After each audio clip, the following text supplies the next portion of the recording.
Hi everybody, so welcome to the first episode in our Meet the Groomer series. So this series is going to give you the opportunity to meet all of the wonderful groomers that we have at Christies Direct that shop with us. So we thought this would be a lovely opportunity to get to know them, find out about their businesses and ask them some questions. So today, like I said, is going to be our first episode in this series, and it's going to be with our brand ambassador. Now, I'm sure you all know him by now, so let's just get started with the questions. So tell us your name, your business name, and where you're based. My name is Michael Shiels and my business name is Bark N for November Beauty Spa. We are based in Derry here in Northern Ireland, and we are also our School of Grooming. And I have a lovely wee salon here, but I'll give you a wee tour about it whenever we're finished. We're extending the salon. We're extending it for about, it'll be 65 square footage on the ground. So that'll be another 20 onto that. So it'll be 85 square footage altogether. It'll be massive, as we are also that School of Grooming, so we need more room, and we will have a seminar room in there to hold up to 70 people. It will be fabulous. Do you have a meaning behind your business name? If not, how did you come up with your business name? The meaning behind the name, well, Bark, because dogs bark, N for November, and beauty. So we are beauticians for dogs, as they say, hairdressers for dogs, whatever it is you want to call it. So Bark N for November Beauty Spa. We do a lot of spa treatments and that here for the dogs.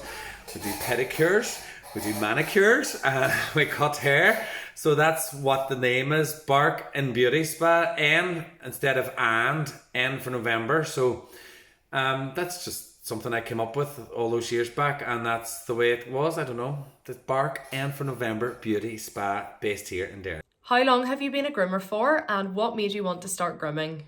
How long have I been grooming? Right, so this is a tricky one.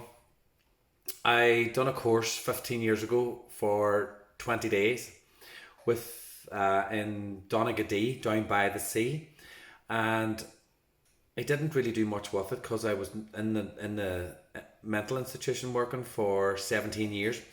Loved it, loved my job, and I decided that I would do dog grooming.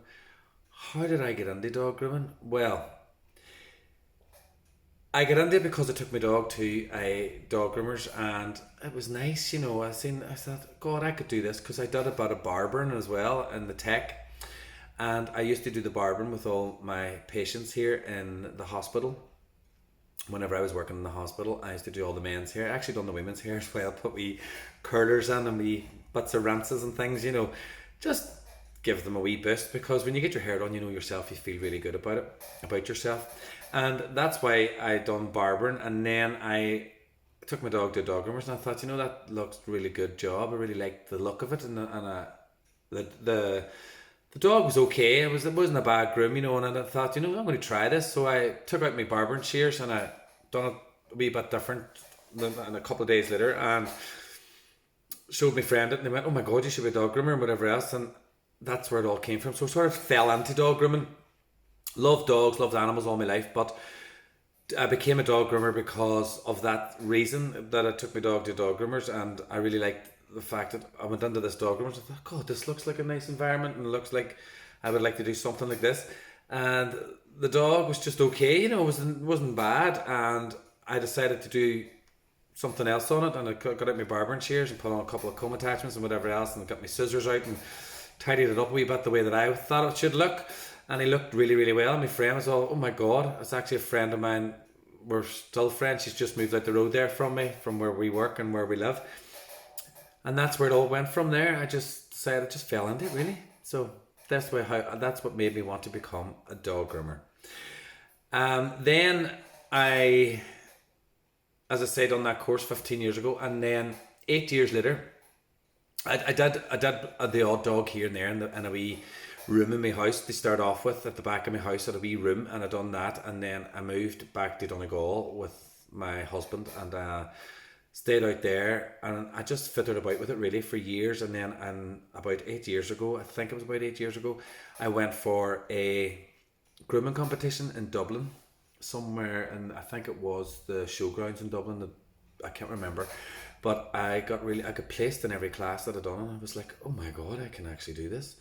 I then went and done a wee day in a school called Canine Design in England, Leslie Garrett, and she said that I should do my qualifications and things like that. So that's where I went then, and I started doing qualifications. That was about 8 or 9 years ago, and I started doing qualifications, and I started going out and doing all these bits and pieces and learning more. And then I went to that competition, as I say, and I got placed in every class, and I was over the moon. I was like, oh my god, never done nothing like this before. And then she gave me a boost. Leslie gave me a boost and saying, you're a really good groomer. You should do your City and Guilds level 3 diploma and things like that. And I was thinking, where the hell do you do it? I didn't have a clue where you done it here in Ireland, and just was confused a wee bit about it, and done a wee bit of research and found out where I could go and do it. And I went and done a wee the introductory course, and then 3 years later done the full diploma, and that's where it got me to here. So I kept on doing courses and courses and courses, more courses and more courses. And then I became a school of grooming. I started teaching about 7 years ago, maybe 8 years ago, and I was just playing about with a friend of mine, just teaching her this, that, and the other. And then I done my exams then about 6 or 7 years ago, can't remember, and I got my City and Guilds diploma, full diploma, and then I done more stuff, and I got my teacher's diploma, and then I got my assessor's award this year. And I'm now in the middle of my IQA award, so that I can be my own centre, and I can take on schools and things like that, and I can teach people how to become a teacher and what qualifications it is that they need and all these kind of things. So that's where I'm at today, and that's where it all started all those years ago. But as I say, I just was sort of playing about with it for years and years and years, and I really took it seriously until 7 years ago. I just took the plunge and went 2 days a week in the hospital and started fittering about at this. And then for the last 6 years, Bark and Beauty has been, well, nearly 7 years, Bark and Beauty has been my salon and my training school. And that's where it's all went from way back then to now. And I love it. Did you study with a grooming school? If so, which school was it? Who did I train with? I trained with a man called Colin Angus. I don't know if any's out there, but some people out in the grooming world will know Colin Angus. Colin Angus died a good few years ago. He had a car accident and he lost control of his car and he passed away. But he was one amazing groomer, and I always watched him whenever I was at grooming school and watched everything that he'd done. And the best way to learn is to study what they're doing, study what a tutor's doing. Don't just take it for granted that this is how it's done or whatever else, but watch the way that they do and try and mimic that. Now, he was amazing with a pair of scissors, and that's where I got my flair from, because I learned from scissors and things like that. And nowadays we teach people with guard combs and comb attachments and things, but then he was just unbelievable, and he had all these trophies and things, and I just thought, oh my god, I want to be like that someday. And now we're pretty much up there as well with the rest of them, with all those trophies and all too. So that's who I trained with, was a man called Colin Angus in Canine Design in Donegal. What is your favourite part of being a dog groomer and grooming the dog? What is my favourite part of being a dog groomer? My favourite part of being a dog groomer is to meet loads of different dogs and different breeds. And every day I'm learning. Every day I see something different. Not every day, but every week. Just because I'm a school doesn't mean that I know everything. I learn every day. I love meeting people. I love the whole industry of how dog groomers are. When they meet one another, you be friends for life. It's just amazing. And we're all very open-minded, and we're all a wee bit cuckoo. And whenever we go out nights out and things, well, not all of us. Some of us are very sensible, but the other ones, like, we're a wee bit going just crazy. And I love it for the fact that grooming dogs is very, very therapeutic. Having animals about you, even dogs in the house, whenever I've got 9 dogs, and I love them, and that's how I become good with poodles and Bichons and things like that, because I've always had these type of dogs, and I've always practiced, and I get a lot of returning customers and things. My favourite part of the day is when you get a wee pup on, and it's a nervous wreck, and the mother's like nearly crying leaving it off, and it's coming on this busy salon, and we've got students here, and it's noisy and the wee dog's freaking out and the students are going, oh my god, how are you going to work on that and whatever else, and then the wee dog, I get the dog in my hands. It's just something that we have as dog groomers, and whenever you're really good handler and things, wee dog just settles down really well, and then you get it under the bath and you play about with it, and it's just amazing. It's very therapeutic. As you know, we all have wee bits of ups and downs. Well, dogs, you need a dog in your life, and to be honest with you, I love doing what I do. What are your favourite products from Christies Direct and why? What's my favourite products? Right, so Design a Dog. Love Design a Dog. I love it. I love their Design a Dog, what do you call it? Amazing Tricks. I love their shampoos. The shampoos are beautiful.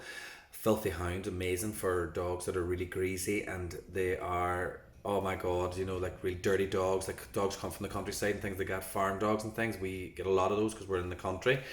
But that is one of my favourite shampoos. Also really, really interested, and I love the Groom Professional Big and Beautiful shampoo and the Dirty Dog and all that. Love all that shampoo. It's a great shampoo. It's very kind in your hands too, because I have no problems with my hands when I'm washing dogs and things.